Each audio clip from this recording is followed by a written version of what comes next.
Hello, and welcome to episode number 197 of the Lions Podcast. My name is Matt Brown, joined each and every week by Brad Allen, Stephen Andress. You can follow them on the Twitter machine at Stephen Andress1, at Brad Allen NFL. We are going to run through every single week, every single game here, week 17 of the NFL. I cannot believe it is already week 17. I cannot believe we only have one more week of the regular season. I cannot believe how much is still to get figured out here over the next couple of weeks in the NFL. Stephen, one of the things that we do at least want to talk about here at the top is the NFL did come through with some new COVID protocols. Now, we don't know exactly how this is all going to play out. We don't know exactly how this is all going to work, but all we can do is kind of at least give you a brief overview that things have changed, and it likely will mean people can come back sooner, but we'll see it all in practice as we, move into the last couple of weeks of the season. Sure. Yeah. The NFL basically has adopted the new CDC guidelines of instead of a 10-day quarantine, it's 5-day quarantine if you test positive, regardless of whether you're vaccinated or unvaccinated. So that's why you've started to see, use the Indianapolis Colts, for example. They had a big breakout of positive tests, but we've started to see some guys come back off of that COVID list sooner than we typically would. So there is at least the opportunity to come back in the same week if you test positive earlier in the week. And they also fall into these other categories and like asymptomatic, like getting cleared by the team doctor. So it doesn't mean that it's guaranteed. You're seeing that with Carson Wentz going right up until the deadline here to see if he's going to be able to get back. But there's at least the opportunity where they're not immediately ruled out for that week's game if they're unvaccinated. And Brad, one of the things it seems like that we've seen as this has started to come out is there's not like a retest either. So when you get past the 5 days, it almost seems as if, from what I gather, it's almost going to be an honor system where you basically just tell the doctor whether you feel okay or not. Yeah, that was kind of my understanding as well. Like if you say you feel good and you aren't like just coughing in someone's face, that you can be like, yeah, I'm good to go, and off you go. I suppose the other thing to consider though is we probably can't assume that people come back from this COVID list just full strength. If they do actually have it like Carson, they're unvaccinated, it's probably still going to hit them. So I think it's probably dangerous to assume they come back full strength, because I think it was Tyler Lockett this week saying he lost 8 pounds, he couldn't eat, he had a fever. So, let's just be careful assuming Carson Wentz is going to come back and be, full Carson Wentz. The game, obviously, we keep talking about Carson Wentz. So when we get to that one, that's the one most affected here this week by this rule, because the line movement in that one and how things have played out are pretty interesting here. But let's kick things off. Miami Dolphins at the Tennessee Titans. Tennessee Titans are 3 to 3.5 point home favorites over the Miami Dolphins. A total of 39.5, pretty low in this thing. Of course, the Dolphins come off a Monday Night Football win. Everybody watched them win. Everybody saw them go out in what at least cosmetically looked like a domination of the New Orleans Saints. I would beg to differ. I think it was a little bit more, if you kind of really watch that game and dig in a little bit more, I think there's stuff that maybe you don't really like here about the Miami Dolphins, but that did not stop Stephen Andress from betting the Miami Dolphins here in this game. So, Stephen, let's talk about what you like in the Miami Dolphins. Definitely. The one thing I don't like is the spot. It sucks. They're coming off Monday Night Football, and the Titans had a mini bye on Thursday night, so I'll admit that. But overall, I think these two teams are almost like carbon copies of each other, where they have limited offenses with an alpha number one wide receiver that's doing a lot of the heavy lifting, and two pretty solid defenses. So, in terms of DVOA, we're looking at the number 22 and 23 offenses against the number 7 Miami defense and the number 12 Tennessee defense. And chalk me up as somebody who just isn't automatically crowning the Titans offense as back with AJ Brown back in the lineup last week. It was really hilarious how much they relied on him in that game against the 49ers. Ryan Tannehill threw for 209 yards AJ Brown had 145 of them. Like that's like Devontae Adams stuff. Basically, he torched a couple of 49ers cornerbacks who were outside the top 100 graded PFF corners. They're guys that are basically off the street. Josh Norman's terrible. This week, though, he's facing one of the strongest secondaries in the league that can be physical with him. I just think that despite that AJ Brown performance, they still were a below average offense, less than 5 yards per play against the Niners. The league average for yards per play is 5.6. And since beating the Chiefs in week 7, the Titans offense has gone below 5.6 yards per play in 7 of 8 games. They've been 5 yards per play or fewer in 6 of those games. So for perspective, only 5 teams in the league average less than 5 yards per play. The Dolphins are not a very good offense either, but I just think 3.5 is probably too many in this game. And now AJ Brown popped back up on the injury report with a calf injury. He practiced fine, wasn't on the injury report on Wednesday. He did not practice with a calf injury Thursday. Typically, that's bad news when that happens. So that's something we definitely need to monitor here if you were thinking about backing Tennessee. But overall, low total game, an elite defense, in my opinion, with Miami. 3 in the hook was pretty good for me. Brad, you and I are on the other side of this one. You and I both are on the Titans at 3. Here's the thing. I think it's a maintenance day for AJ Brown. He's been getting tons of maintenance days, and honestly, could be. We'll see. If he walked out there and he had a hangnail, they were not going to have him practice because they understand they've seen this offense without him out on the field. So they're going to make sure that he's able to suit up and play in this game. One of the things we always talk about with Miami, and we talk about these corners for them and them being able to cover and all this stuff. And that's all true. But if you look, their unadjusted EPA looks really, really good because whenever you look deeper into this, their opponents, Jets, Panthers, Giants, Jets, Saints, that's all over the past 6-7 weeks in the season, right? If you look at their schedule adjusted EPA, they're actually pretty bad whenever you look at this. It's the Dolphins are actually have the second highest schedule adjusted EPA per dropback on this season. And so I don't think that the pass defense is bad by any stretch. It's just not near as good as the numbers just offhand actually give to you here. And, one of the deals I think about AJ Brown, and I'm curious to see if you kind of got to the same handicap for me, is I think he's probably a legitimate, top 10, 12 wide receiver in the league. And if that's the case, look, yeah, you can know that the ball's got to go to him early and often, but he's going to get open. They're going to manufacture touches for him. They're going to figure out how to get him the ball over and over again because they know the ball's going to Devontae Adams every single time. We know that the ball is going to Tyreek Hill every single time. We know the ball, it doesn't, these guys are just able to get open. These guys are just able to get manufactured touches. And so I'm not incredibly worried about AJ Brown getting the ball. And then on the defensive side of the ball, Miami has the worst offensive line maybe I've ever seen. And I think at the end of the day, that is probably what ends up making the difference to me. Yeah, that was the thing for me. I don't think Miami can block them. 32nd in pass block win rate, bottom of the league in PFF offensive line grade. And, I've been going on about this Tennessee defensive line all season. They're 10th in sacks, but they're arguably better than that, in my view. And I just don't think there's a way that Miami's going to block them, especially when you start factoring in the weather here. This is going to be sub-zero. There's going to be snow flurries. Like this is not where a team from Miami wants to be playing, especially kind of this gimmicky RPO offense. They can't run the ball really. They've not run the ball all year long. So, and they're definitely not doing it against this defensive line.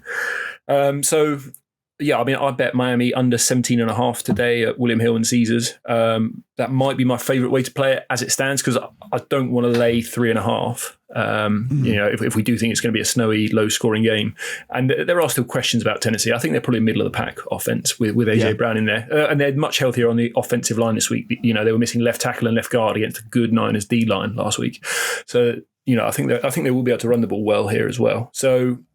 Yeah, if it went back to 3, then Tennessee -3, or if it stays at 3.5, then Miami team total under for me.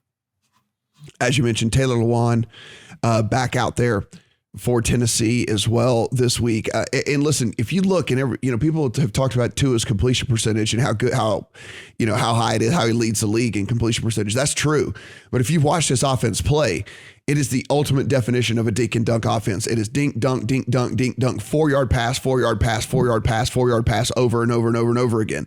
Now that works to an extent, but when you're doing that, you basically have to be flawless, because if you're only getting 4 yards at a time, moving the ball down the field becomes a really hard task every single time you get the ball, which is why even last week, as good as Tua was from a completion percentage standpoint, and as much as it felt like maybe that they dominated that Saints team, they didn't put very many points on the board. Remember that one of those touchdowns that they had was a pick six. It wasn't even an offensive touchdown against the Saints last week. And so it's one of those deals to where when you really kind of break this down, this offense has to operate nearly perfectly in order to move the ball up and down the field, nearly flawlessly to put points on the board, because they don't ever get plays in chunks. They don't get chunk yardage. They don't get big plays. And so I think there's a little bit of a coming back down to earth here this week for Miami. So like I said, I have the 3 in my account.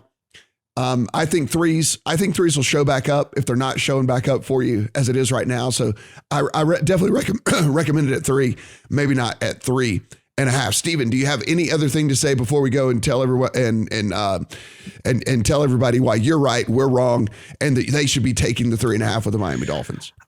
I just think if you're going to downgrade Miami for the schedule that they've played, which is a legitimate criticism, they played a bunch of cupcakes other than the 1 week they shut down Lamar Jackson and the Ravens during the 7-game winning streak. If you're going to downgrade them for the schedule, then I think we should probably downgrade Tennessee for their schedule too. I mean, and they lost to Houston.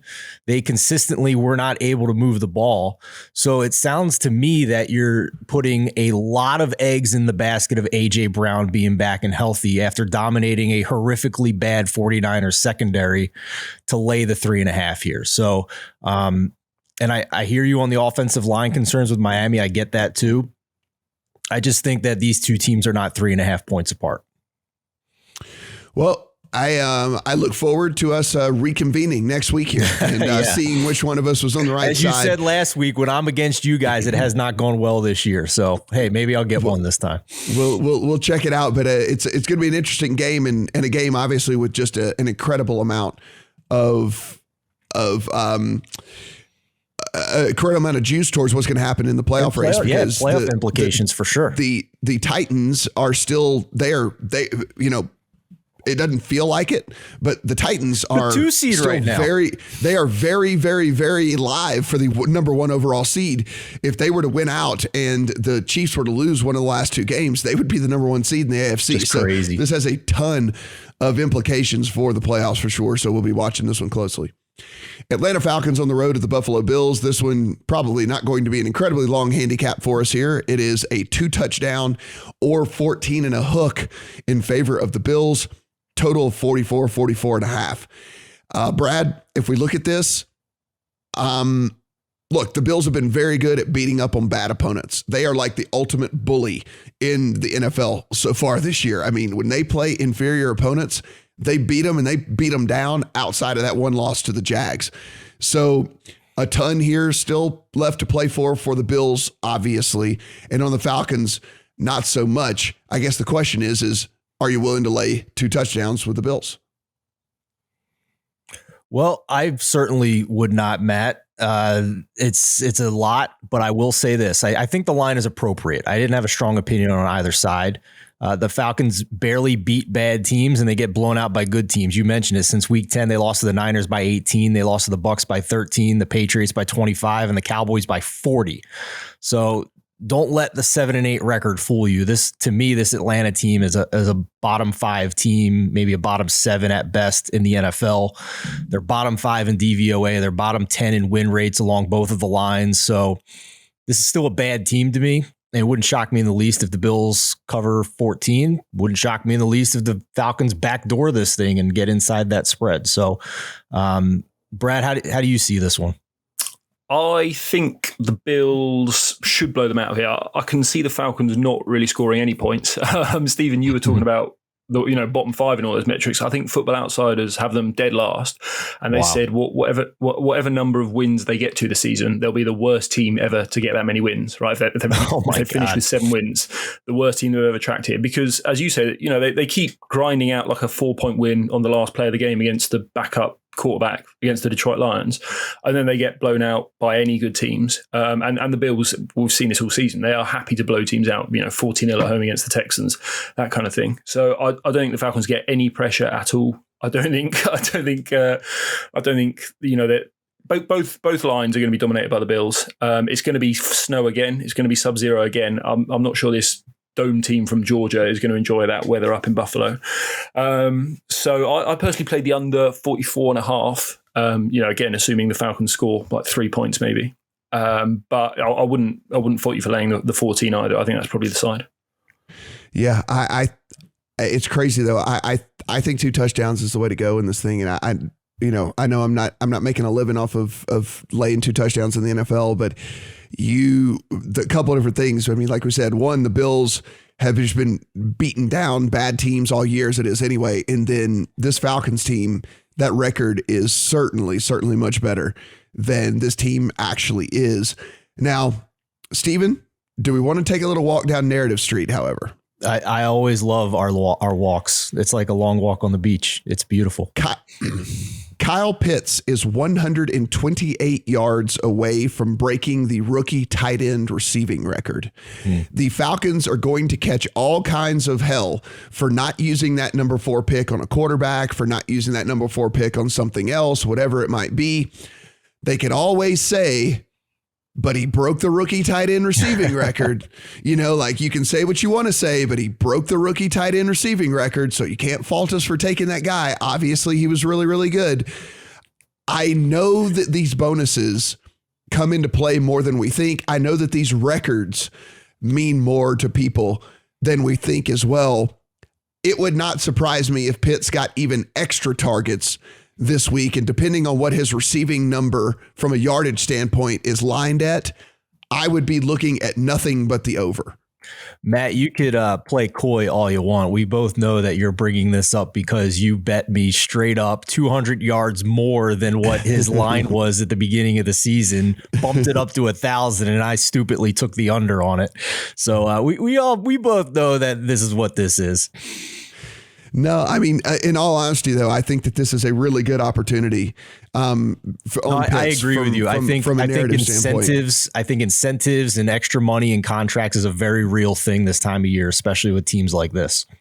Yeah. And again, I think for them to justify that pick, at least being able to say that he set the rookie tight end receiving record is at least something that they're going to want to talk about. So again, 128 yards away, not saying he gets there this game. There is 2 weeks left, but I bet you he gets a ton of targets in this game.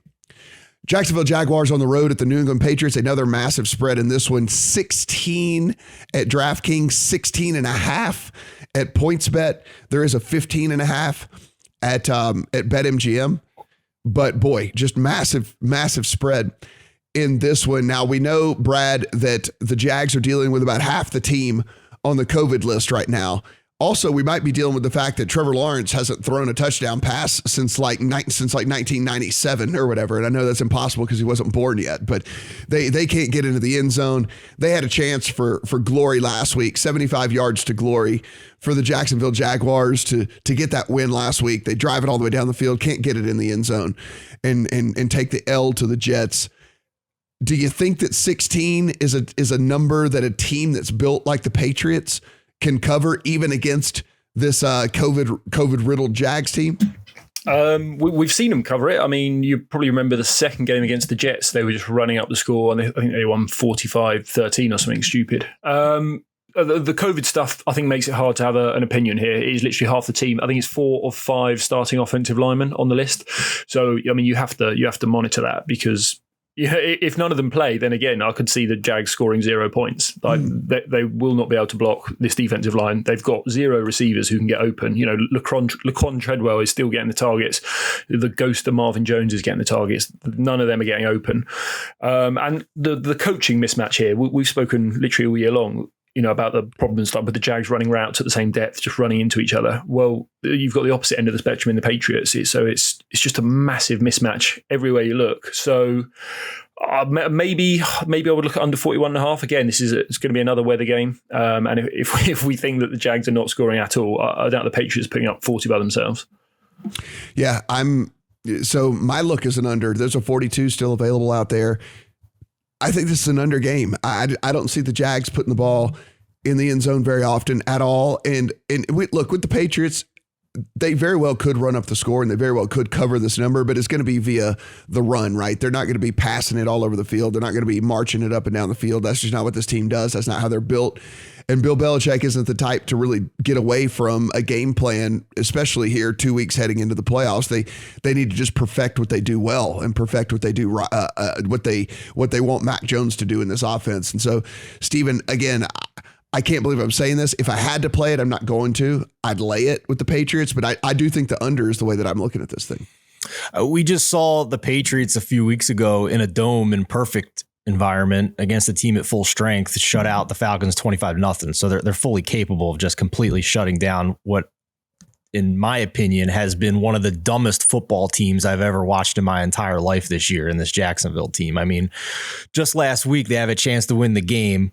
They spike the ball on 3rd and goal and then can't get the play in time on 4th and goal, which spawned all kinds of tanking conspiracy theories on Twitter. I just think they're literally that dumb. I think they are that inept. So yeah, I don't care how many points you give me with Jacksonville these last 2 weeks. I'm not taking it. I'm good. I'm off the train. I'm happy to sit here and revel, Matt, in the last couple of weeks where we had some type of Urban Meyer Freedom Fest discount on this spread, and we cashed in on a free money Houston +5 against Jacksonville. And I'm happy to sit here and have that and move on because this team is not getting any more of my money. Las Vegas Raiders on the road at the Indianapolis Colts. As we sit right now, this has moved back to 7. And when I say back to 7, because this was the COVID game of the week. The news came through that Carson Wentz, that we know is unvaccinated, and this was a big storyline coming into the season. He was unvaccinated, and he finally ended up getting it, and he got moved to the COVID list. That said, later that day, the COVID protocols for the NFL changed, and in theory, he would be able to be back and play this week if he were to be showing unsymptomatic after the 5 days that he is required to be away from the team. This is a 7-point spread in favor of the Colts, a 44.5. The spread is set as if Carson Wentz is going to play in this game. And I know this, Stephen, because the Carson Wentz news came and this number fell to 1.5, in which I took the Colts at 1.5. So I am living on the island of CLV right now, guys. I know you're envious of me. Maybe. Yes, that I'm. Yeah, well, yeah, we shall see. As we record this right now, I'm going to go buy me a Ferrari with all the CLV that I've got, because you know how that works. Like CLV is like betting gold with everything. But in all seriousness, my handicap from that point, and Stephen, I know we're on the opposite sides here, so I'll get yours, but my handicap from that point was at 1.5. I'm not handicapping the Colts based off what Carson Wentz brings to the table anyway, right? So like I'm at that point, I'm more looking at, okay, 1.5, can they barely squeak out a win here by just riding Jonathan Taylor and that good defense over and over and over and over again? That's how that changes for me. The calculus changed when it went down to 1.5. Now it jumped back up to 6.5, has now climbed back to 7. And you were able to get into an even better number on the Raiders. I was, yeah. Before all of the COVID news, I actually bet the Raiders very early this week at +8. I was just of the opinion that more than a touchdown was too much in this game. And I love the Colts. I love their postseason prospects. I just thought that was a bit too much. So as we sit here now, obviously, Matt, I think you hit the nail on the head pretty well. If there's clearly optimism based on the line movement that Carson Wentz is going to clear the protocols and play in this game. If he does, it wouldn't shock me if this gets back up to 7.5 and maybe all the way back to the 8. If he doesn't, we're going to get all the way back down to your 2 minus 1.5, and your CLV is going to go out the window. So I mean, we'll see if he does actually clear. There's clearly optimism. Other than Wentz, their right tackle, Braden Smith, is still on the COVID list, so we'll see if he clears. And their left tackle, Eric Fisher, has had back-to-back DNPs in practice this week, so he might not play completely irregardless of any COVID situation.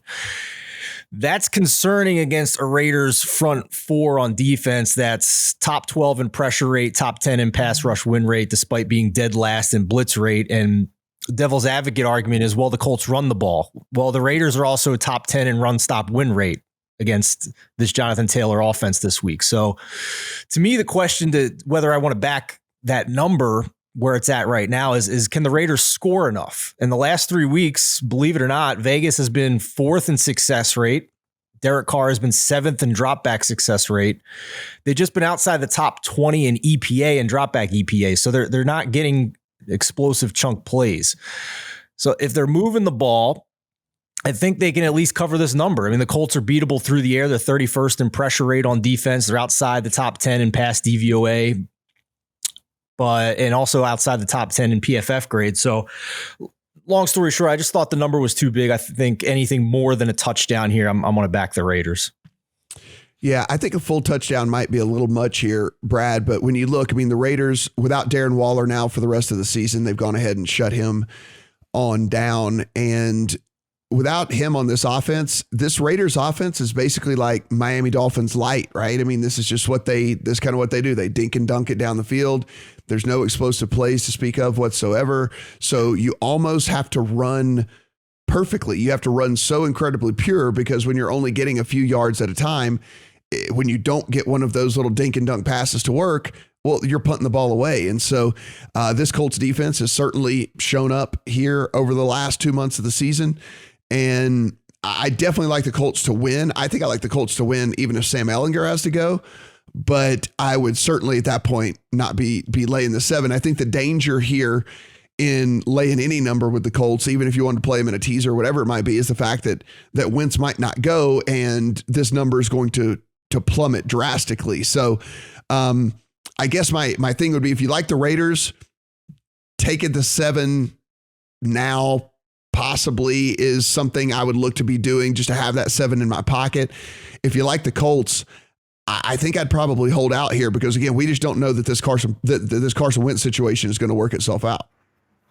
Yeah, I'm with you. I think you at the number it is now at 7. I think you've got to take the Raiders, because you're getting basically a half-point discount from what it was before for the chance that Wentz doesn't clear, and he's not vaccinated, so there is a good chance he is symptomatic and can't go, and B, the fact that he might not be himself because he's had COVID, right, and he's not had any protection, so it might have an impact on him. Now, if he is ruled out and it goes down to 1.5 again, I'll be back on the Colts like you, because I don't think Carson Wentz is worth 5 points, surely. Like, he's not that good. The rest of the Colts team is good. The offensive line, the coaching is good.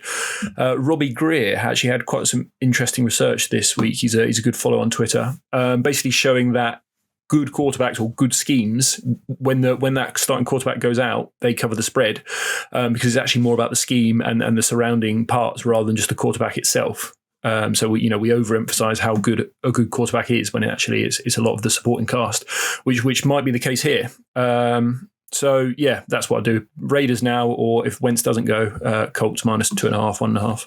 Yeah, I like that as well. And guys, hopefully you understand why we're giving you multiple scenarios in these games, because there's just multiple things that could end up happening throughout the course of these games. And so, giving you the different views here, hopefully gives you some perspective whenever everything starts to clear up a little bit.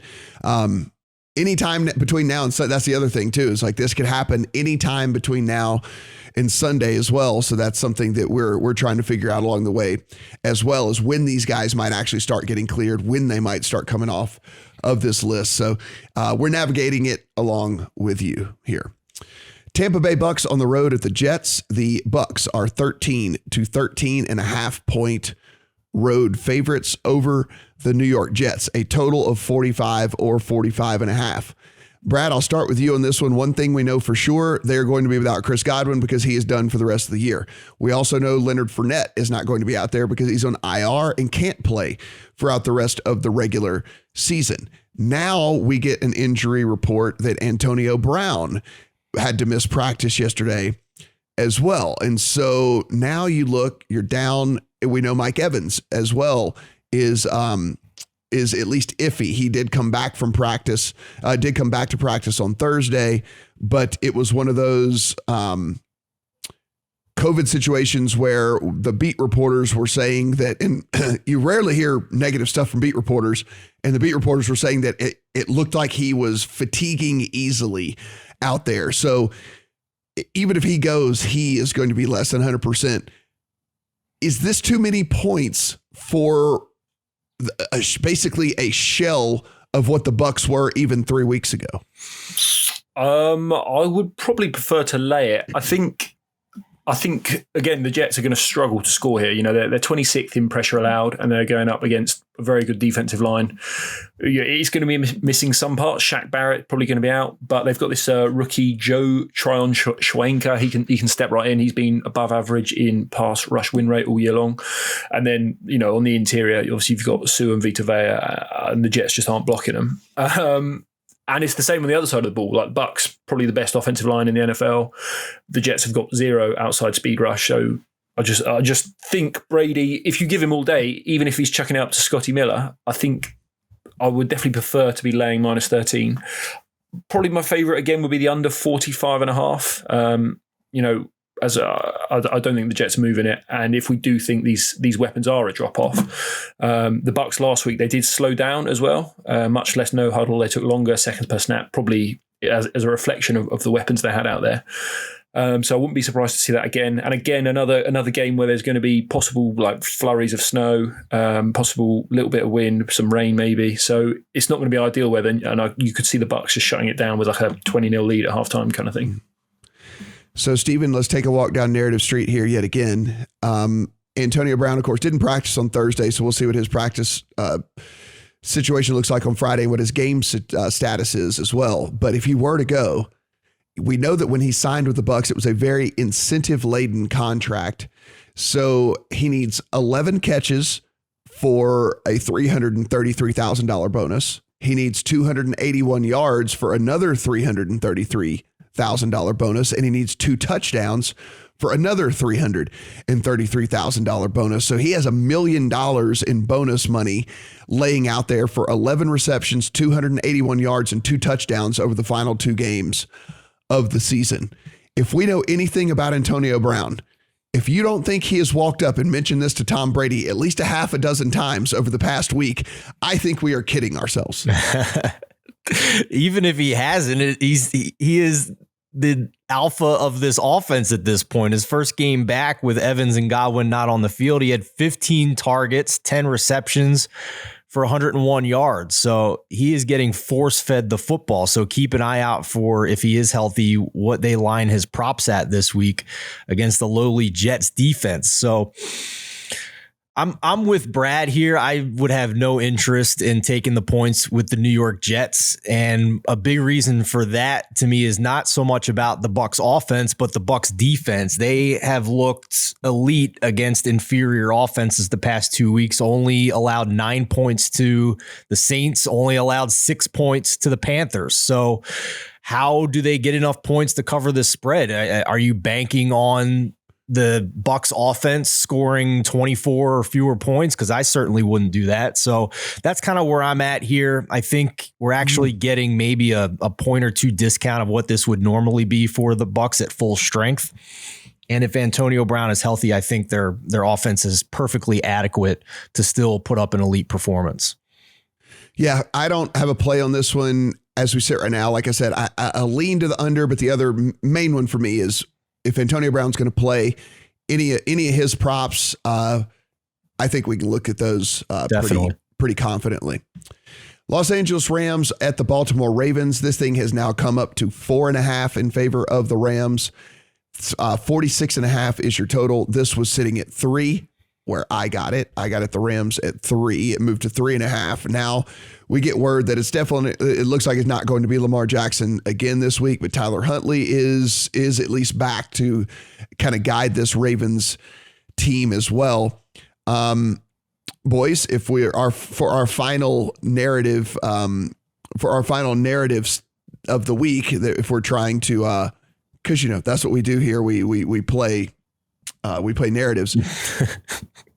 Cooper Kupp. Now this one though. I think as far as like records go and all that, if Cooper Kupp is 231 yards and 18 catches away from the single season record for both of those categories. So he can break the receptions record and the yardage record with 18 receptions and 231 yards. Now, I don't think he's going to get the yardage necessarily because as we know, there's more to it when it comes to the yardage thing. But Steven, you can manufacture catches. You can manufacture receptions and touches and stuff. Every time a guy runs a jet sweep and the quarterback just like drops the ball in front of him and he catches it, that's a reception for the receiver and all of that. So I would bet a lot of money that Sean McVay is going to try to get Cooper Kupp at least one of these records, if not both. So he is going to get fed against this depleted, horrible, terrible secondary for the Ravens that just got torched by Joe Burrow and the Bengals. Cooper Kupp might have 14 catches in this game, and I'm not even exaggerating when I say that. He might have 3 touchdowns too. I mean, it has nothing to do with the records, obviously, but I mean, Joe Burrow just put up 500 plus yards and what was it, 4 touchdowns, 5 touchdowns, a friggin' lot of production against this completely decimated Ravens secondary. So this was my favorite bet of the week, Matt, earlier this week when I think it was 3. I got it at minus 115, and then it hung out at around 3.5 for a while. And I was debating doubling down, putting 2 units on it. That's how much I loved it. It made no sense to me that that's what the line was after the Rams were 3.5 on the road at Minnesota after playing on a Tuesday. This line made no sense at this point in the season with how decimated they were. We do our power rankings each week. I had the Vikings rated higher than the Ravens at this point in the season with all of the injuries that Baltimore is dealing with. So it's obviously moved back up a little bit.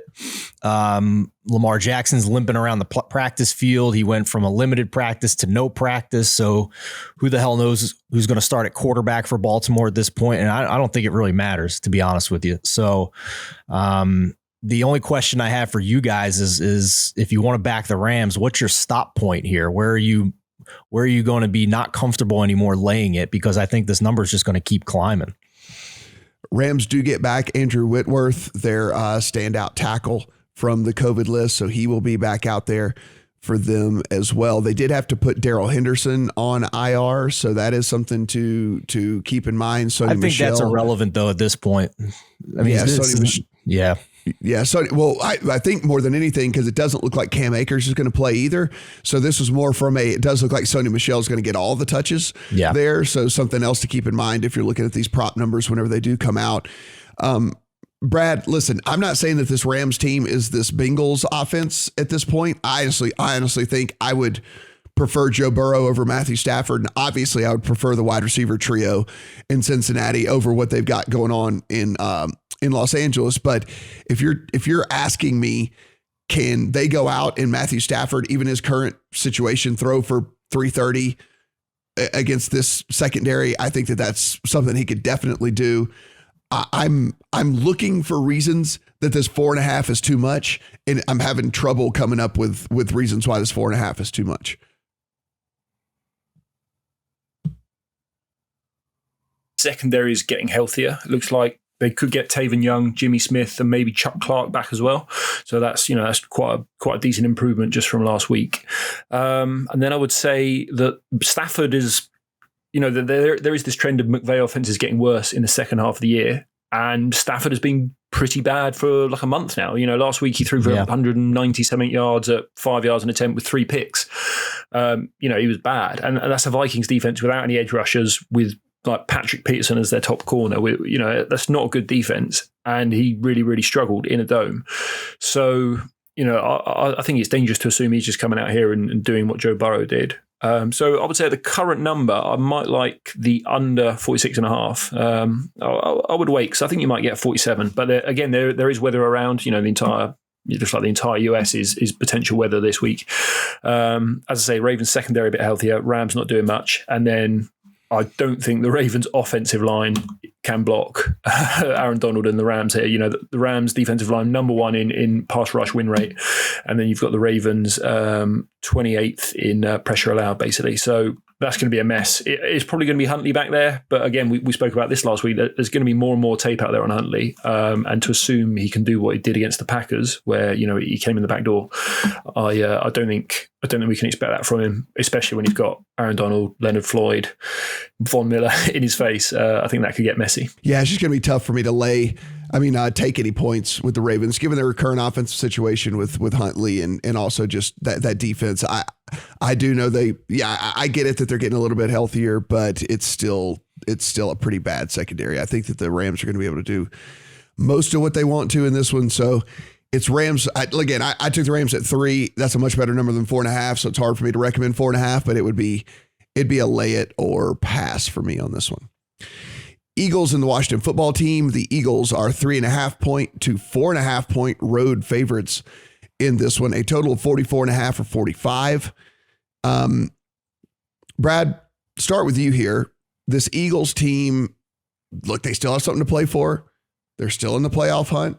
They're going to need some help, yeah, but they can still get in. And so they're going up against the Washington football team that got absolutely embarrassed this past week by the Dallas Cowboys. And now we see a 3 and a hook. Here's my first question, then get to how you look at this game.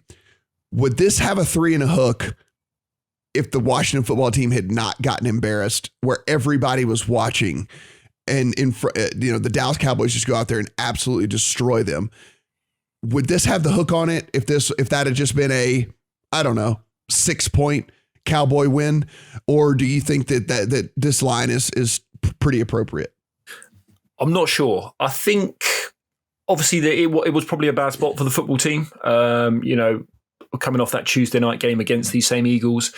And they did just get blown out of the water. So, a lot of people were making fun of Colin Cowherd this week for saying you're going to get the football team's best effort because they got blown out on TV. But I think he's right. I think that you are going to get the football team's best effort. They are getting a lot of people back off COVID. I think we're long-time Eagles fans on this podcast. Mm. I think the look for me is probably under 45 here. I think you're going to get the Eagles are going to stick to running the ball. That's what they do best. It's what they did in that first game, and they got movement even against those two defensive tackles who were healthy. And they're punching each other in the head last week on the sideline, which is good to see. And it's just the weather angle. Two teams who played each other 2 weeks ago, and two teams that just move slowly. Basically, if you look at seconds per snap, it's not a strong look for me. I think it's probably pretty appropriately lined, but I think we see a lot of running and a lot of moving clock into bad weather. New York Giants and actually, Stephen, let me get your take here on the Eagles and the football team. Look, 44.5, 45 seems right-ish.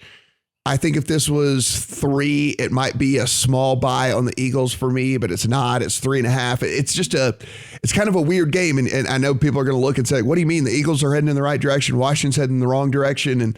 And I can buy all that, but it's just it's a weird game, a weird line. And I don't know if I'm going to be able to find anything in this one. So if you look at what Washington had in their 4-game winning streak a few weeks ago, they took advantage of a Bucs secondary through the air, and they played 3 below average offenses in Carolina, Seattle, and Las Vegas. They followed that up with 3 losses, twice to Dallas and once against the Eagles. So I do think that you will get a much better effort from Washington this week. I just don't think they're going to cover 3.5 still. So you could give their best effort and they could still lose by a touchdown at this point. So I just think since week 10, the Eagles have looked really strong. And the way that roster is built, they're healthy and they are elite in key spots and key units on their team, which I think gives them a pretty wide range of outcomes on any given week, even if they get some slightly below average quarterback play. Since week 10, the Eagles are top 10 in EPA and success rate. The Washington football team is below average in that span. The Eagles defense is top 6 in EPA and success rate. The Washington football team is below average in that span. Philly's just elite in those areas along the lines. They're top 2 in blocking win rates. They're top 3 in pass rush win rate, 7th in run stop win rate. They might have the best offensive line in the league. I mean, Jason Kelce, if you watch his tape each week, this guy might be a Hall of Famer. At his age, he still looks elite out there. And in the secondary, Darius Slay is having a career year after having a few years where he's dipping off a little bit. He's 3rd among all cornerbacks in PFF grade, so he can erase Terry McLaurin in this matchup. They have a slot corner, Avonte Maddox, who's top 20 in PFF grade. And Steven Nelson, their other outside corner, hasn't been a liability this year like he was for a year ago. He has a passer rating allowed of less than 90 in 9 games this year. So they're just a really well-rounded football team, regardless of what you think of Jalen Hurts in this rushing offense.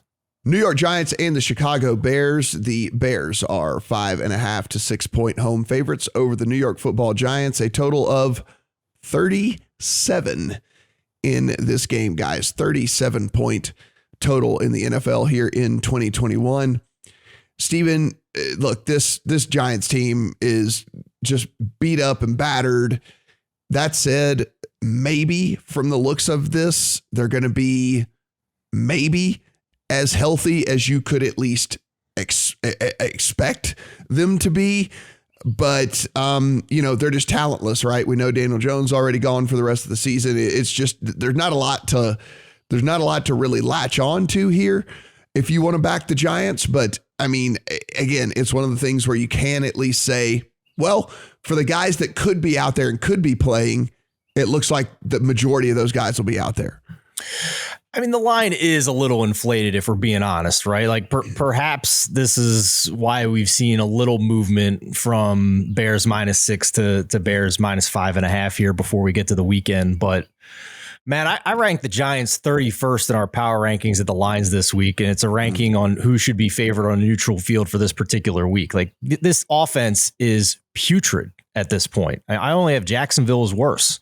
Since they lost Daniel Jones in week 13, 31st in EPA and success rate, 31st in dead last in drop back EPA and success rate. The Mike Glennon experience has been a train wreck. The kid from Georgia was a train wreck, didn't even finish the game. The only offense that's been worse in this stretch in those advanced metrics has been the New Orleans Saints, and probably because Ian Book had to get trotted out there in a COVID week. So with an offense that's below average, though, in the Chicago Bears itself, also bottom 10 in defense since week 13, I'm not laying 5.5 or 6 in a game with a total of 37. Like that's one of the worst things you can do in football betting at this point. So I just a stay away for me. Who the hell knows how this is going to play out? This feels like a game that has a wide range of outcomes, frankly, and at least in terms of whether it gets inside the number here. Brad, 2 bad teams to be coupled with temperatures around 20 degrees Fahrenheit, 15 to 20 mile an hour winds, which will make that temperature 20 feel like it's closer to 10. So that's why we're sitting here. Combine those two things together, we get a total of 37 in an NFL game here. Could you possibly play an under in a game with a 37 total? I mean, maybe nowadays, like, you look at that New Orleans game Monday night, yeah. it went under by 18 That was 37? points. Yeah, it went under by 18 with a pick 6. So that was clearly the right side. Can I do it here? Probably. I'll probably rather play under 37, and I would rather take the 6 because of all that stuff. I think if you just look at someone like Football Outsiders, the number should be close to 4.5. The Giants had a much harder schedule, and given the depressed scoring, I think you could only play it one way, which is the under, and take the points. I've not done either because I'm not a sicko, and I can't. I don't want money on Jake Fromm or Mike Glennon. I don't know. There's better things to do. Final score 12-9. I honestly think the only play for me in this game would be the under. And I can't believe I'm saying that in a 37 game, but I think the only play for me would be the under. Perhaps a game of the week, Kansas City Chiefs on the road at the Cincinnati Bengals. Right now, the Chiefs are anywhere from a 4 to a 5.5 point favorite in this one. So shop around depending on which side you want in this thing. A total of 51 Joe Burrow and company coming off of a just absolute shellacking of the Ravens this past week, and then the Chiefs coming off of a big win themselves, getting that done without Travis Kelce out on the field. The Chiefs looking like they figured some stuff out here, Brad, whenever there was a stat that came across that in that kind of cover two shell look, that too high safety thing that they've been doing against this Chiefs team over the last 3 weeks, the Chiefs have the highest first down percentage against that defense of any team in the NFL. So shocker, a good quarterback and a good coach got together and figured something out as to how to go about attacking this thing that had maybe been bothering them for about half a season. So here we are, a 4 to 5 point spread against a very hot Bengals team with a lot to play for, but they're not out of the playoffs if they were to lose this game. And I took the 4 at Kansas City here with Kansas City. And you guys know Jesus H. Burrow is my savior, but I just thought it was a short number here against a Chiefs squad that I think is hitting on all cylinders here, figured some stuff out on the offensive side of the ball, and has actually been playing fairly decent defense for the last month and a half. Yeah, I would say I've been a noted Chiefs hater this year. Like, I've been trying to bet against them where possible, but I agree with you here. I think they've figured it out. I suppose it shouldn't be a surprise that they figured out how to beat cover 2. Right?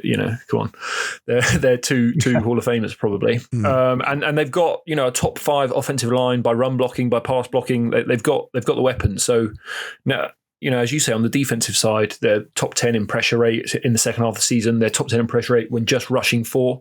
So they're not even needing to do these exotic Spags blitzes. So, yeah, I think the Chiefs score. That's not really in question. The Bengals faced an easy schedule. And when they have stepped up, like against the Chargers a couple of weeks ago, they've been boat raced. So I think the Chiefs score. And then I think the Bengals are going to struggle to block this front 4 again. They struggled last week even against the Ravens. But the Ravens had no one in the secondary. But that's not the case here. I think Chris Jones is going to go berserk on the interior here. So my preferred way of playing it is the Chiefs first half. I'm looking at -3, about -115 at the minute. And I think that gets us the Andy Reid script. That gets us a fresh pass rush, and it takes out the chance of Joe Burrow just slinging it around in the second half. The other thing to consider in the first half is whether Zach Taylor goes back to this run game. That is the weakness of the Chiefs defense. They're still bad against the run. And does Zach Taylor go, okay, we got that weak Ravens secondary last week, but now we've got to attack the run defense here, which I suspect is not going to go well for them either. So yeah, I like Chiefs first half -3, -115. Stephen, I would like to think that if you look back at when we look back on the season, that we're not going to look back at these last couple of weeks and the Bengals didn't make the playoffs because Zach Taylor decided that he wanted to get back to his roots of running the ball all the time. I mean, the reason you drafted these wide receivers, the reason you have Joe Burrow, the reason that you've been successful for the amount of time that you've been successful is because it's better for them to just back up and throw the ball. Not every time, but you know what I'm saying, at a much higher rate than running the ball, throwing the ball in early downs and stuff like that. That being said, there's no reason for us to think that they will. And that was another one of the reasons why I ended up on the Chiefs in this thing. But what do you think here of the overall prospects for the Bengals? And then what do you think of this 51 total in this one? I think the total is appropriate. I think there's a large chance that the Bengals are playing from behind in the second half, as Brad said, and Burrow's going to have to sling it around the field. So it's just hard for me any given week to handicap this Bengals team because we don't know what game plan Zach Taylor is going to trot out there, right? I mean, I wish I knew how much he was going to pass over expectation any given week. Last week was glorious, man. I mean, they threw the ball on 79% of first downs last week. It was amazing. Yeah. But the week before, they threw on less than 50% of first downs against Denver, and they only scored 15 points. So I wish they would let Joe Burrow cook every single week, even if there is an advantage statistically in the run game like there is in this one. I just don't trust that he's going to unleash Joe Burrow unless he has to. I mean, we've seen that in a lot of games this year. We saw it in the San Francisco game earlier this year as well. So I think the line is about where it should be. Ben Baldwin's power ratings, he posts those every week on Twitter. He has these teams about 6.5 apart on a neutral. So it's about where this would be, depending on how much you want to give home field advantage for Cincinnati. The DVOA likes the Chiefs defense more, but PFF grade has the Bengals as the number 4 offense against the Chiefs' number 4 defense. Number 1 overall passing game for the Bengals against the number 4 pass D for the Chiefs. So I don't know, flip a coin. Which Zach Taylor game plan are you going to get this week? Are you going to get Joe Burrow airing it out right away, or is he going to run the ball and they're going to have to play from behind here? So we've seen teams try and have very long drives to keep Mahomes off the field. We've seen that a lot from other opponents that the Chiefs have played. So I don't have a good read on how this game's going to go, and I think the line is pretty appropriate. One angle I will be looking for is if the Bengals do get behind and we can get a live spread of maybe more than a touchdown on the Bengals here, I'd be interested in that. That's something to think about for sure. I am I'm on the Chiefs in this one. I feel pretty good about it. Listen, I'm a Joe Burrow lover. I like this Bengals team overall. I just don't have a ton of faith in Zach Taylor to do what he needs to be doing in this game. So hope I'm wrong. I do. I hope I'm wrong. I'll gladly lose that bet if the Bengals can get into the playoffs. Broncos on the road at the Chargers. Chargers are 6.5 point home favorites in this one. For the Broncos, we're going to get Drew Lock again, 45.5 point total. Steven, I don't want anything to do with this. The Chargers go out and lose outright to the Texans last week, despite the fact that this was a massively huge game for their playoff implications, and now they are behind the 8 ball in all of this. There's never been a worse good team in the NFL than the Chargers. They are they have the highest of highs and the lowest of lows, and that is not a team that I like to back. That being said, I'm not putting money behind Drew Lock either, so this will be a very easy pass for me. What say you? I say what you want about the Broncos offense and how below average it is, since they don't have a quarterback that can get it to some really good weapons. But this defense, this Vic Fangio defense, has been holding teams below their team total pretty consistently here. If you go back and look, Warren Sharp tweeted this out earlier this week that it's been like 7 of 8 weeks or something like that where the Broncos opponent has gone below its team total.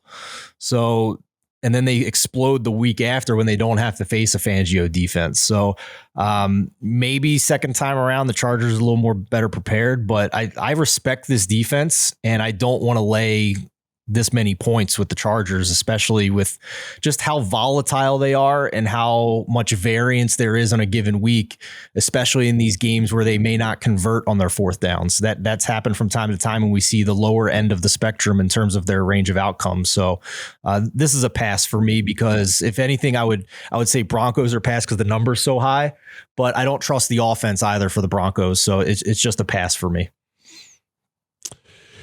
Brad, 6.5 for the Chargers, 45.5 against Drew Lock and the Broncos. Any thoughts on this one?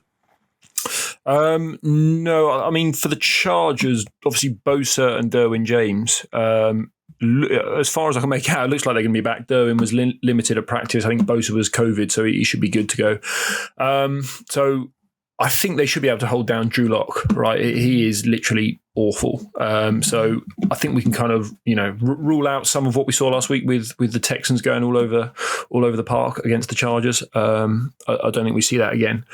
And then on the other side of it, the Chargers had the best success rate in that game since 2018 of any team. They were moving the ball at will. They had some fumbles, they had some drop passes. They shot themselves in the foot a load of times. All of that to say, I don't really have a bet here. I don't think you can lay 6.5 with this team, which literally cannot stop the run. And the Broncos are just going to be trying to run the ball, and the Chargers haven't really shown they can stop that all year, even if they're not as bad as they were last week. I guess I would prefer the under. If we think they can slow down the Broncos, they're trying to run the ball. And as Stephen said, the Broncos have been slowing teams down. So under 45.5 would be the look, but not one I've bet.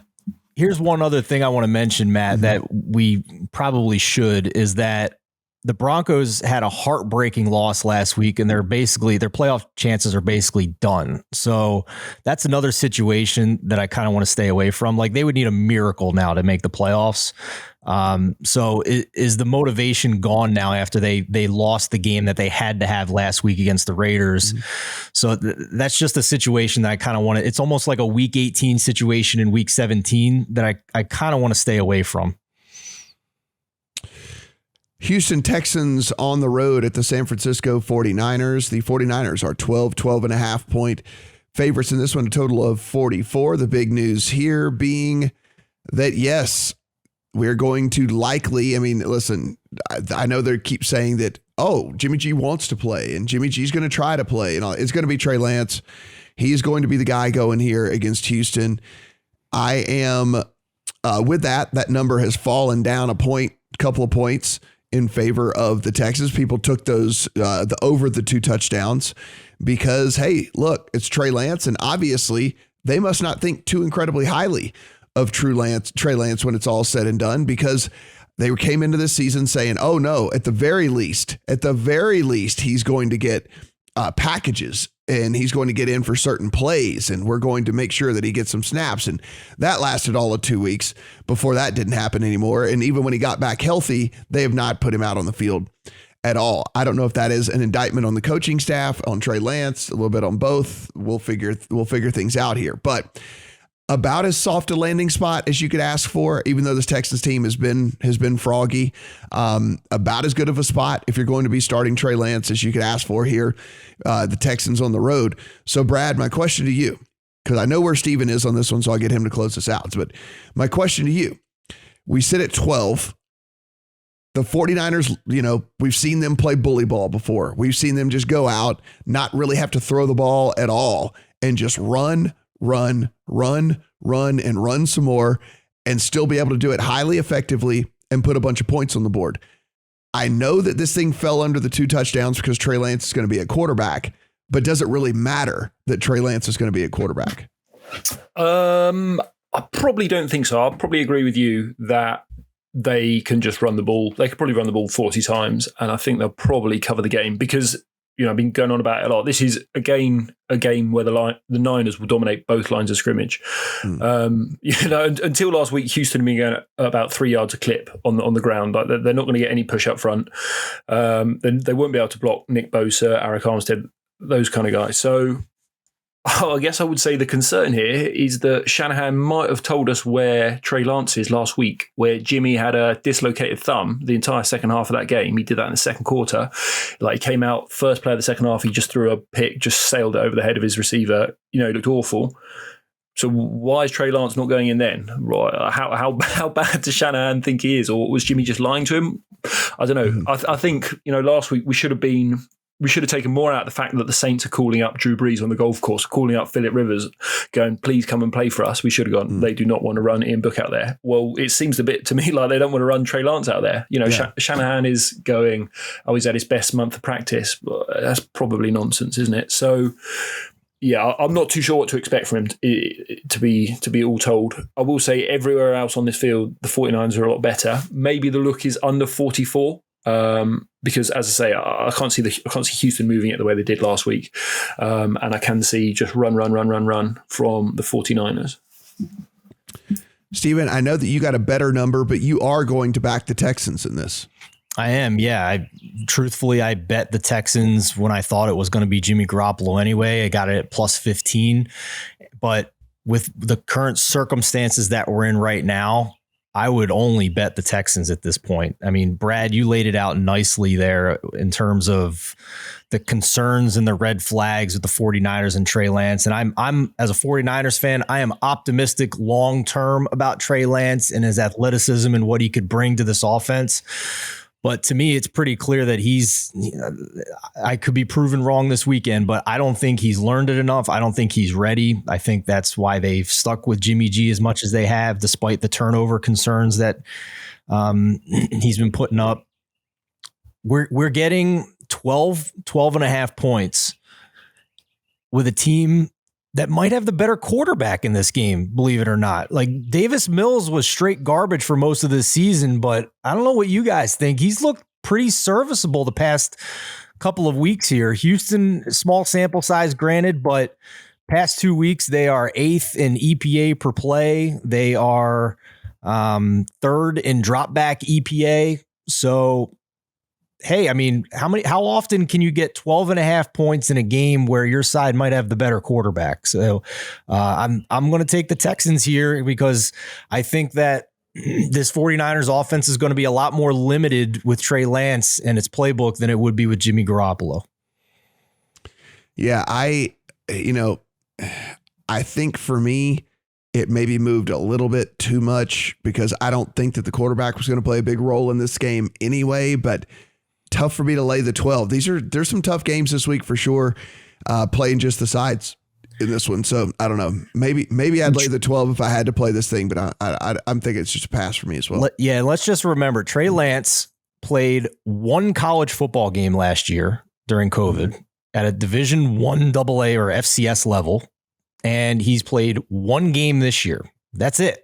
Like, you could talk about a good month of practice all you want, but these guys aren't practicing like they did in, the 1980s or the 1990s. These are glorified walkthroughs at this point. So I don't put any stock into Kyle Shanahan talking about his month of practice.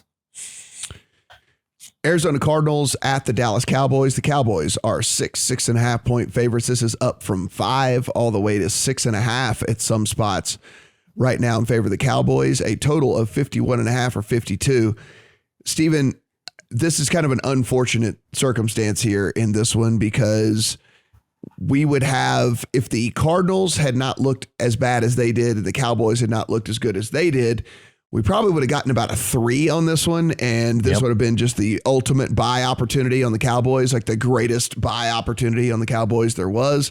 Instead, we didn't get that. It played out against us. They opened the line in that no man's land at 5. Now it's crept up to 6.5 in favor of the Cowboys.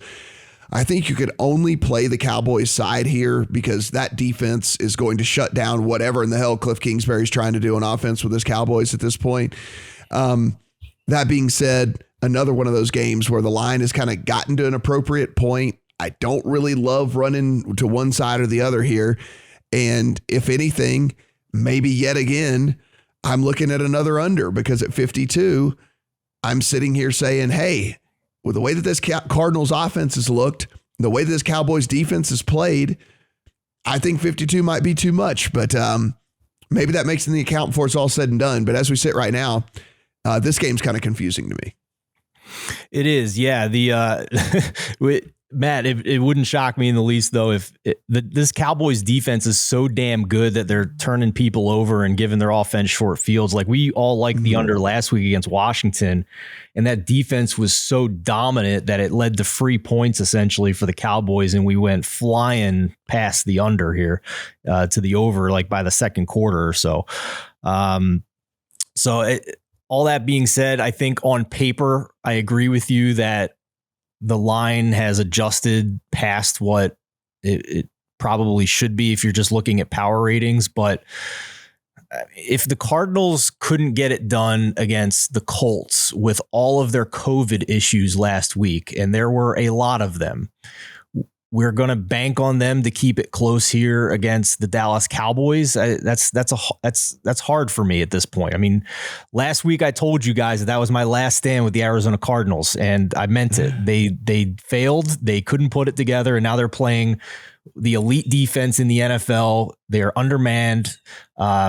James Conner and Rondale Moore, I think, are both game time decisions again this week. So I'm off the Cardinals at this point, guys. I'm sorry. You blew it. Listen, yeah, I don't blame you. I mean, Brad, when we take a look at this, I mean, the Cowboys, it seems like if what we saw last week on the offensive side of the ball, they look good for them. They're peaking at the right time. There's no doubt about that. Is it sustainable? They're not going to score that many points, but I think the way that they ran that offense is certainly the way they should be running it a lot more, which is, focusing a bit more on the pass, of course, passing early downs, things like that. So, I think you would probably lean Cowboys here unless I'm way off, but I don't know. Is 6.5 now too much? Yeah, I actually went to try and bet -5.5 this morning and saw 6.5s across the board. So I've ended up on Cowboys team total over. There was a 28.5 at Caesars, William Hill earlier. I'm fine with 29.5. So they've sped up over the. I mean, you saw that Monday night against Washington. Over the last 3 weeks, though, they're the fastest offense in the league, about 25 seconds per snap. They're going no huddle, and actually, who leads the NFL in no huddle rate is the Cardinals here. So we're going to get a lot of plays here. But I think they're leaning into what they do well. As you say, the pass is this 11 personnel on the field, one tight end, Blake Jarwin, and then those 3 receivers. Now the Cardinals here, we've already spoken about they've lost JJ Watt, so they're not really getting any pressure.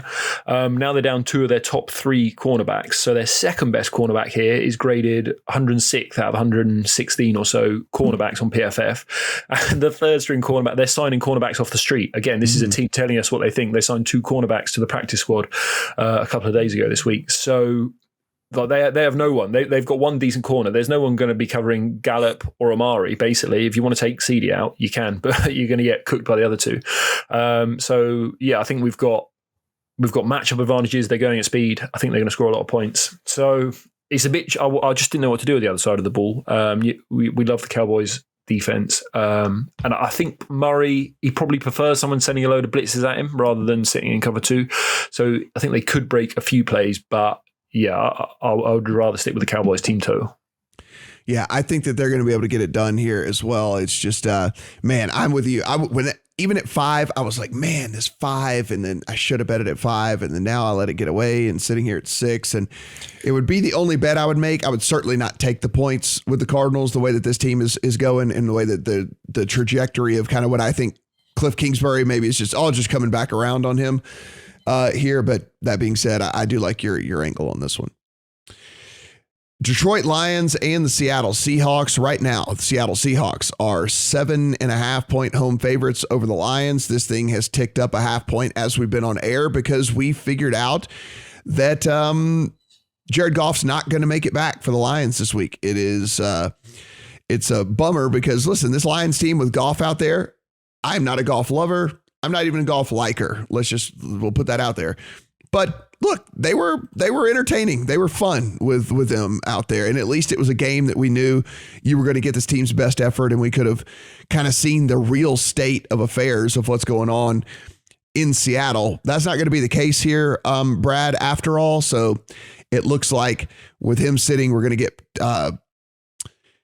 Tim Boyle, I guess, under center there again for the Lions. And so it makes this game completely unplayable for me. Yes, I think, again, the look here has to be to the under. I mean, what we saw from the Lions last week is that they slowed it right down. They were going slow with Jared Goff in there. They slowed that down even more last week. And that, it's just hand the ball off behind that offensive line, basically.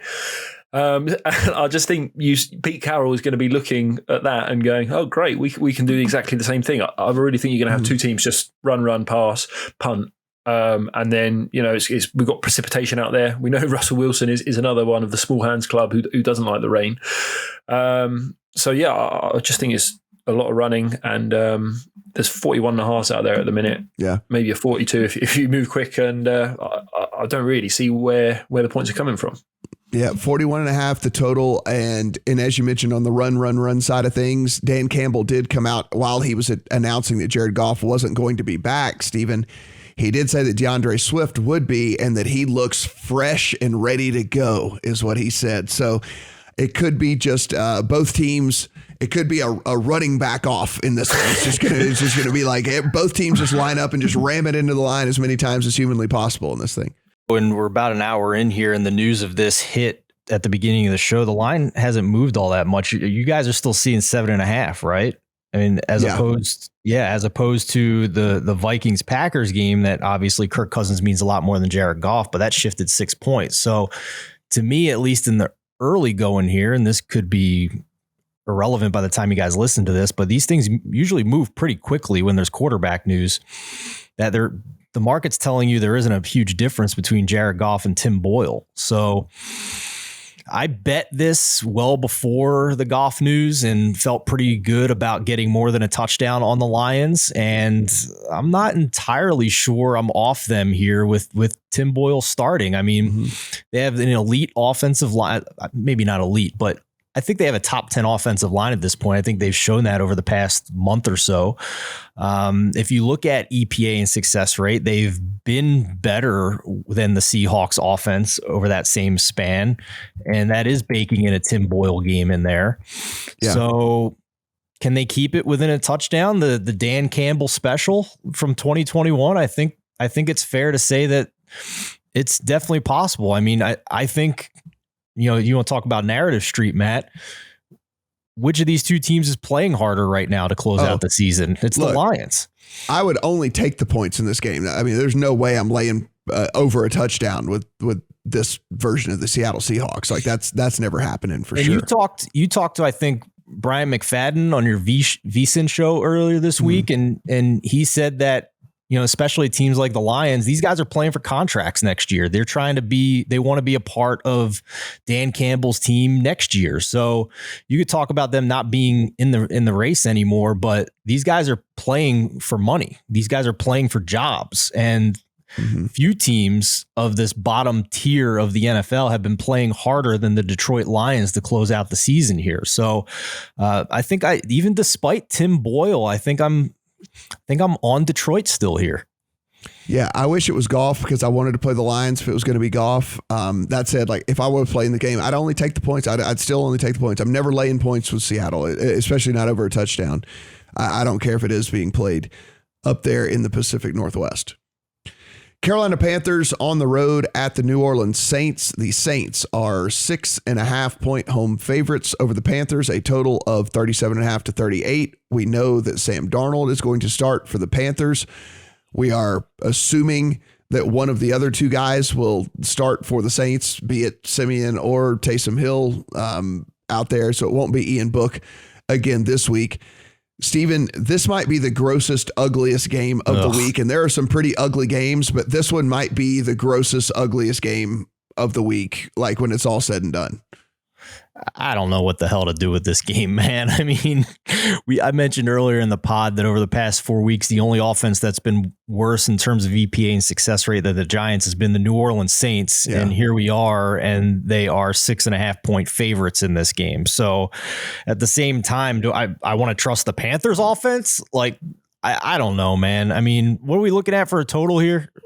I'm pulling it up now. 37 Panthers 38, 37. So yeah, we're back down to Army Navy game territory again here. I mean, the product for some of these teams and games at this point in the season is just atrocious. So we've been talking about it all show. I mean, the under seems like the most attractive situation for me, and I can't believe I'm saying that for an NFL game under 38 points. Brad, if we look at this, I mean, it's just both of these teams have been so incredibly inept on the offensive side of the ball, but both with defenses that are capable of shutting down these inept offenses and stuff. And so here we are, a dome game with a total of 38. And the only thing I could possibly recommend would be playing an under in a dome game with a total of 38. But that's where I sit on this one. I could not possibly take points with the Panthers. I can't lay anything with the Saints. This is just a grotesque game to me. Yeah, I would say the only way I would do it, you cannot lay 6.5 or 6 with a team quarterback by Taysom Hill with 0 weapons. Yeah. Maybe I would play at the first half Panthers plus 3.5. They normally have a good script. Even last week, I think they scored on the first drive and then added 1 field goal the rest of the way, and they've been doing that all season. So maybe that's a way to play it. But yeah, this is a disgusting game, isn't it? It is. Minnesota Vikings on the road at the Green Bay Packers, and news has broken. Unvaccinated Kirk Cousins has tested positive for COVID, so he's definitely out. So it does not matter about the reason I emphasize unvaccinated, because he does not have the option in order to test out. Since he's unvaccinated and tested positive, he is going to be out for sure this week. Also coming through as we've been on here, one of his backups, Kellen Mond, is also unvaccinated. So there could be a close contact situation that happens there. So that's something we'll be monitoring as well. Sean Mannion who is on the COVID list as we're recording this, looks like he will come off of the COVID list and looks like he will be starting for the Minnesota Vikings in this game. So what we've seen, this line comes off where it was sitting at 7 and comes back up as high as 13.5 in favor of the Packers in this one. Now, guys, we're having to digest this on the fly. We're having to kind of handicap this on the fly. So, Brad, 7 to 13.5 is Kirk Cousins. First, is Kirk Cousins worth 6.5 points? And 2, is 2 touchdowns enough? I mean, is 2 touchdowns too much in a game that, like, it's going to be 5 degrees Fahrenheit?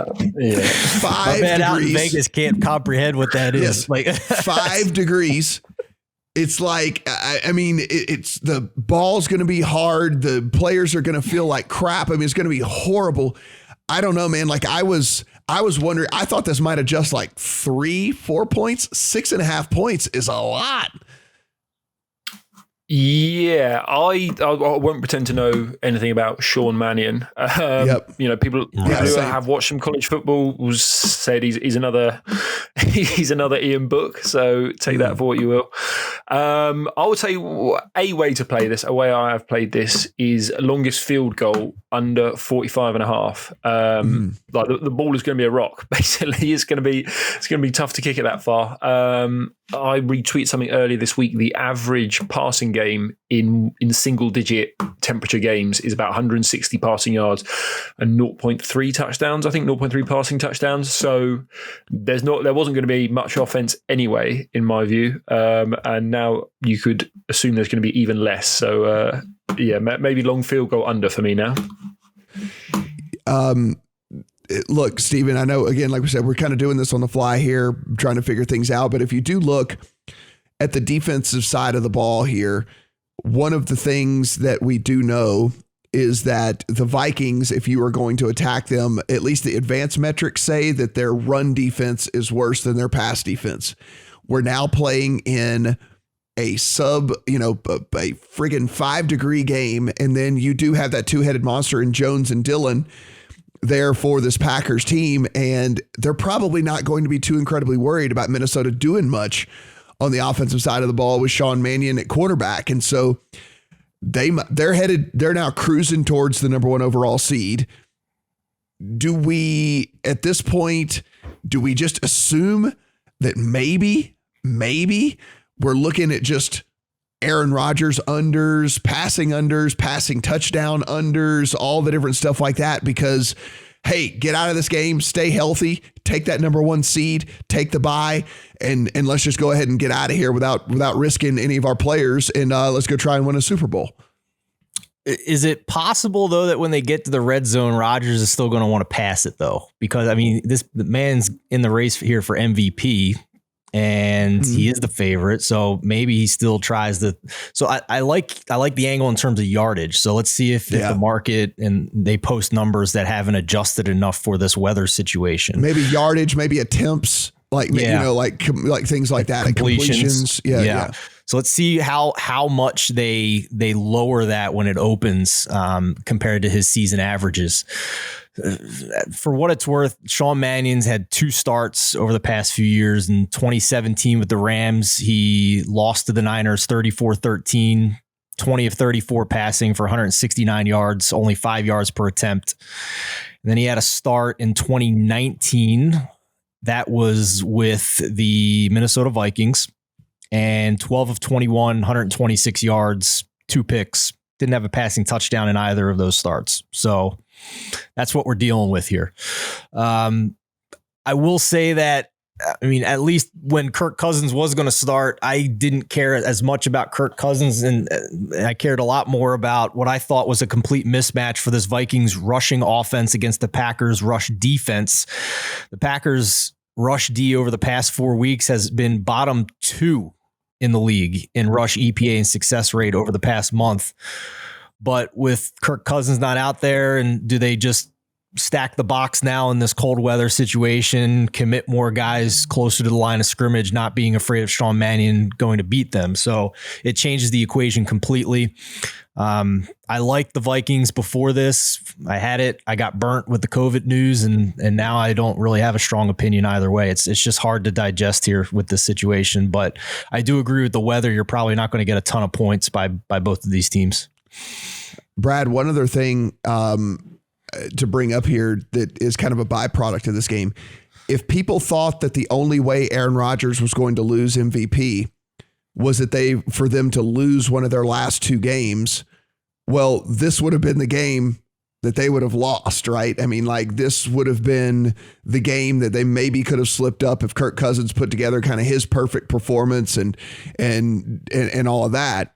So if we look, because they're going to close out with the Lions, right? This Packers team. So is it time to lay the money on Aaron Rodgers to win the MVP? I mean, he's odds on, right? It was minus 135 last I checked earlier this week. I would say PFF, they trained a model to predict who was going to win MVP based on EPA added, schedule, wins and losses, all that kind of thing. Stuff that was predicted the MVP in the past, and they only had Rodgers around 33% compared to the market, which is 60% or so. So just based on that, it's probably not value. But again, I'm asking the opposite question, Brad. Like, I'm asking the opposite question. He's got a crazy cold weather game this week where he's not going to probably put up a ton of stats. Tom Brady's still got two really easy games without weather. I guess he's in New York this week, but I mean, if we're talking straight talent and stats, I think in efficiency, I think we all agree that Aaron Rodgers has been much better than Tom Brady this year, but we're talking about old white NFL voters here that vote for this award, and Tom Brady's 7-1 right now. Yeah.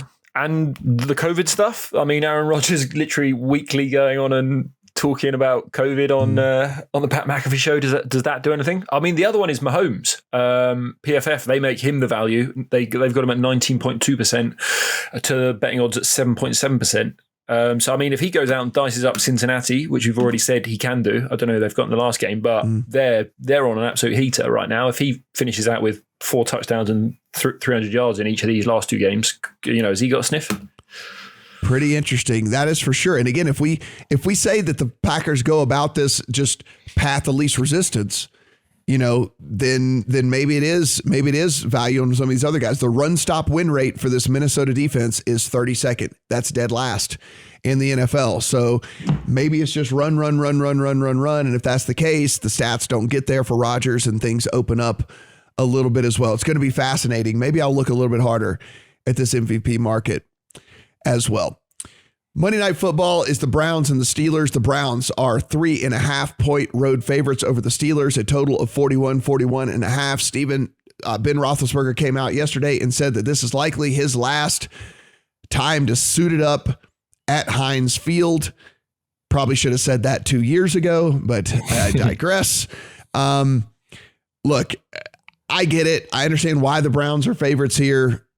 That said, I can't believe I'm saying this. I probably would only take the points with the Steelers. I cannot believe I'm saying that, but it's just a low scoring, 41 it's already dictated in the thing here. 41 is the total. It's going to be in Pittsburgh. It's, if you believe in narrative again, then there's going to be, the Ben Roethlisberger narrative as well. It's going to be below right at freezing and all that, if not below freezing there in Pittsburgh. So low scoring, nasty, dirty, ugly games, and I can take more than a field goal. I'm probably doing that, but again, that bet's not in my account quite yet. It's been a big move from the look ahead, right? This was Steelers -1, and now it's Browns -3.5. So that's the first question. Is that too much? Is that an overreaction to go through a key number here, the most key number of all of 3? If you look at narratives, there's a lot going for the Steelers here. They're still in playoff contention, outside shot, but they have not been eliminated. It's Ben Roethlisberger's last game. He's made that clear to not only the public, but his team at this point. So they're going to be playing hard for him.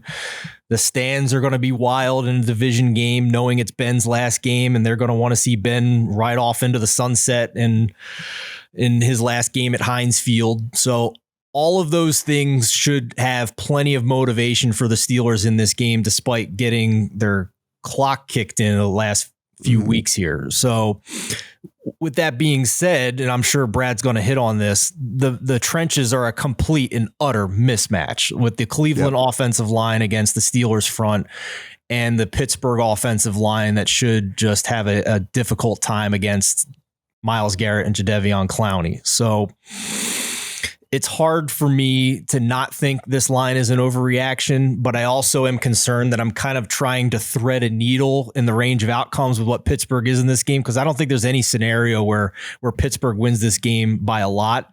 And I think the market has properly sniffed out that the Browns really got unlucky in that game against the Packers a week ago. If not for some kicking woes and Baker throwing 4 picks, they probably should have won that game against the Packers after rushing for 200 yards and for whatever reason not continuing to run the ball. So I just can't decide if 3.5 is too much at this point, if it was too much of a move. Brad, I guess the better in me, even if I hate a team, I'm instantly drawn to a dog of over a field goal in a game with a 41 total, right? I mean, it's like, I hate the Steelers. I hate Ben Roethlisberger. You guys know we were doing preseason podcasts. I hated Ben Roethlisberger. I think we all do. I hate Ben Roethlisberger a ton, but any game with a 41 total and I'm getting more than a field goal with the home team at that, I get drawn to that team naturally. Tell me why I'm stupid. No, I bet the Steelers plus 3.5 here. Probably one of my favorite bets of the week. So if we think back to week 12, I think it was, Steelers lost 49-10, something like that, Cincinnati. Next week, they were 3.5 point home dogs to Baltimore, and they won that game outright. And I think it was an overreaction again, like we've seen here, that this line has moved through the 3. And we kind of know, we know what the Steelers are. Like, TJ Watt was banged up last week. I'm not downgrading them too much for getting sliced and diced by Patrick Mahomes. We've just gone on about how the Chiefs are back.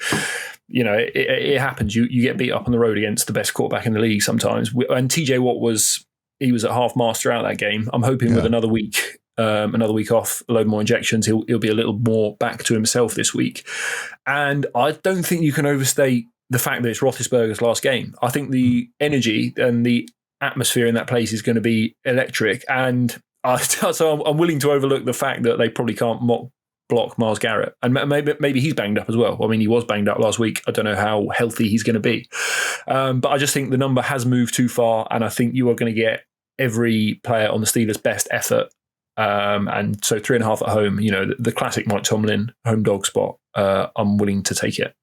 Not like he's lighting it up from a statistical standpoint, from a catches and yardage, but he also Roethlisberger is going to get Pat Freiermuth back this week as well, and he's just been his huge red zone target, right? I mean, he just looks for him in the end zone, and the guy's got 7 touchdowns since week 3, and he was out last week as well, so he gets back, and so I think it gives him an extra little deal here. And I think the 3.5 just too much in a game that is there's such a low total. And again, with all the different things that are kind of playing into this, guys, as always, everything we do absolutely free. So if you're watching us on YouTube, go ahead, hit the subscribe button. Do appreciate you doing that. On the podcast side of things, if you subscribe, rate and review, let everybody know that this is the podcast we listen to each and every week whenever it comes to NFL breakdowns. Do appreciate that as well. We're going to be here through the Super Bowl. So this isn't, we aren't winding down quite yet. I cannot believe that it's already week 17 of the NFL. That is for damn sure. And